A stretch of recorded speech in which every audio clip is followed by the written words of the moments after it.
back. Yeah, it's the same day as I just made the previous video. I don't have time.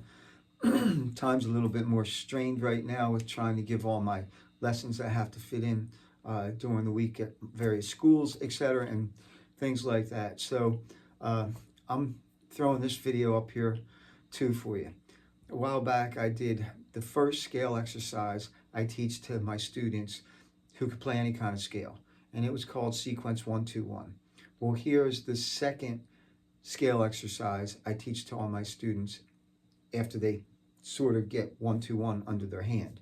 You can apply this exercise to any scale, any arpeggio, really any idea that's a musical pattern or phrase or sequence.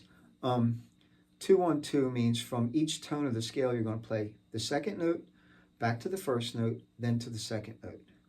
So before I continue, thank you for watching again.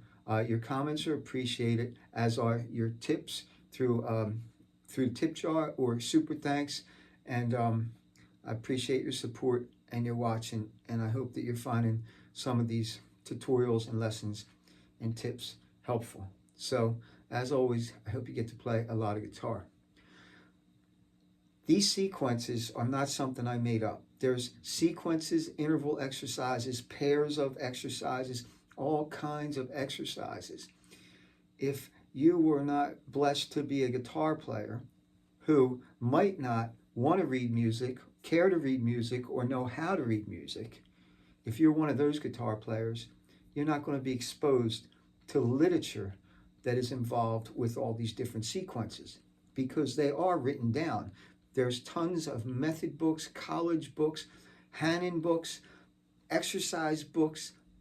Berkeley has books. Everybody has books that has exercises in it that you do via sight reading to build your technique on any instrument. The violins have tons of literature. The flutes, the trumpets, they all have tons of exercises written down. And that's how people learn how to build up their chops on their instrument. Well, if we don't read music and we play the guitar, we have to resort to learning different patterns and sequences and pairs of and exercises to help us to build our technique. Now, sometimes out there you'll see somebody say, you don't need to practice technique. Well, you think about anybody who you consider to be a proficient technical guitarist, and you tell me you don't think that they sat there and practiced doing those techniques. I'm going to bet you everything I have that you're wrong, because I'm sure Van Halen practiced all of the techniques he used. Yngwie, John McLaughlin, Al Di Meola, Steve Lukather. It just goes on and on. Stevie Ray Vaughan, Jimi Hendrix practiced those licks until he could do them while he was half asleep. Everybody who has some kind of technical prowess on their instrument of any type has spent tons of hours practicing technique. Steve Vai, Satriani. It just continues. Anybody who's really good, Paul Gilbert. I mean, all the guys in Nashville, Brad Paisley, Tom Bokovich, all of these guys, they've sat there and done their homework. They've done their exercises. That's how you get good at playing your instrument. You don't get good at playing your instrument by sitting there going,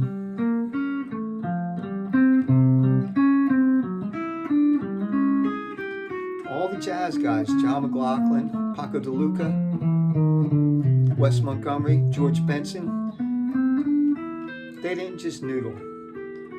They practiced specific things, specific reasons, specific goals, and that's how come when they play something and they think about it and they internalize it from their heart and from their soul and put it on their instrument, it's real, because they've spent the hours practicing.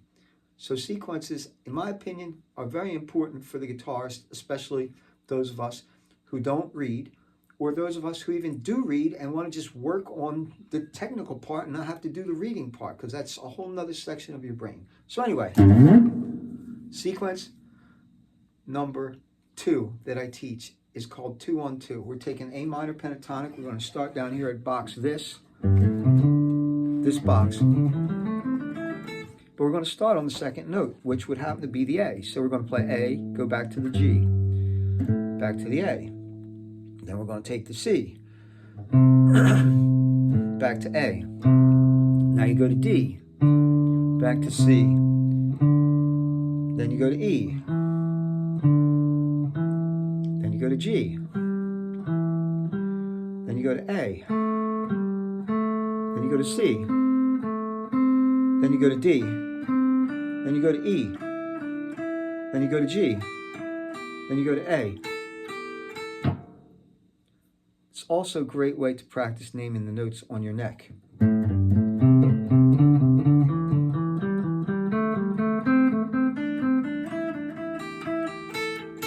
I did it in my head, but I did it. Next box, you're starting on box number 1. And all of this I'm trying to pick down, up, down, up, down, up, down, up the whole time. So the first note's A, but it starts on the second note C. So I play C, go back to A is 1, 2. So it's 2, 1, 2. Next note of the scale is D. D, C, D. Next note's E. E, D, E. Next note's G. G, E, G. Next note's A. A, G, A. Next note's C. Next note's D. Next note is E. D, E. Next note is G. G, E, G. Next note is A. And we have this other guy in the position, which is C. All of these should be done descending also, but for right now, just to show them to you, we're going to go up. So the next scale is this one, box number 2. C is the first note. You start on number 2. D, C, D, E, D, E, G, E, G, A, G, A, C, A, C, D, C, D, E, D, E, G, E, G, A, G, A, C, A, C, D, C, D. Box number 3 starts on D.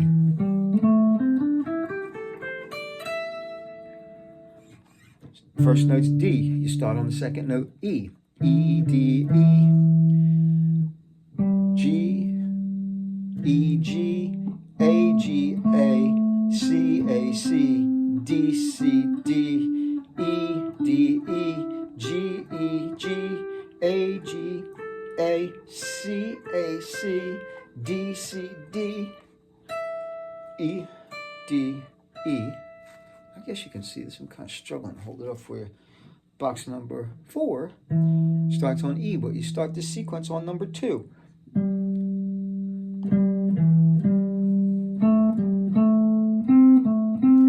D, C, D, E, D, E, G, E, G, A, G, A, C, A, C, D, C, D, E, D, E, G, A, G. Do them slow until you can get them under your hands. You can name the notes, and you can do them flawlessly. This sequence, I'm pretty sure Randy Rhoads loved. I think he used it extensively. He really liked it a lot more with the longer pentatonic scale, which I'm calling like this one. And he liked it going up because what happens is you got that forward sort of falling motion going.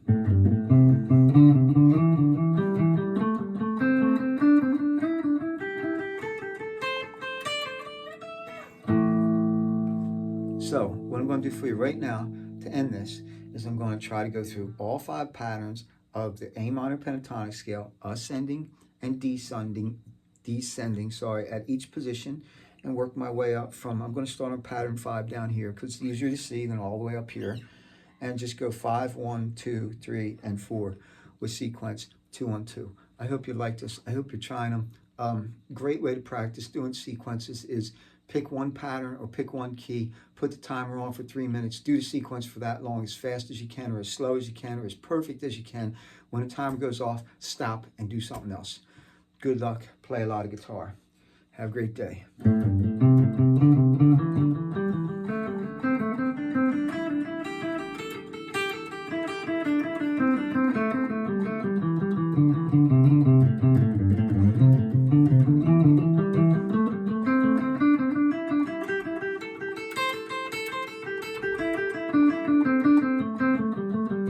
I'll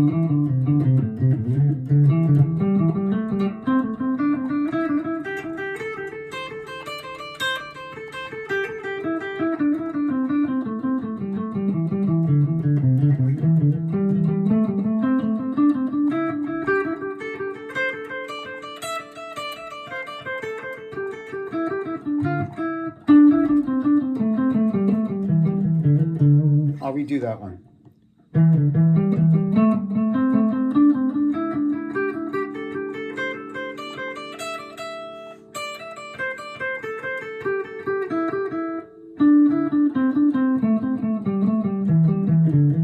Got me again. So I would go even slower.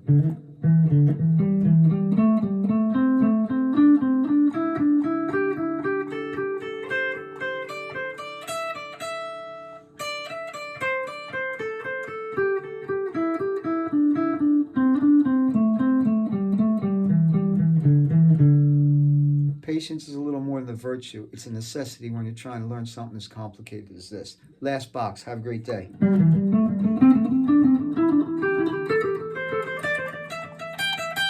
Because this isn't easy.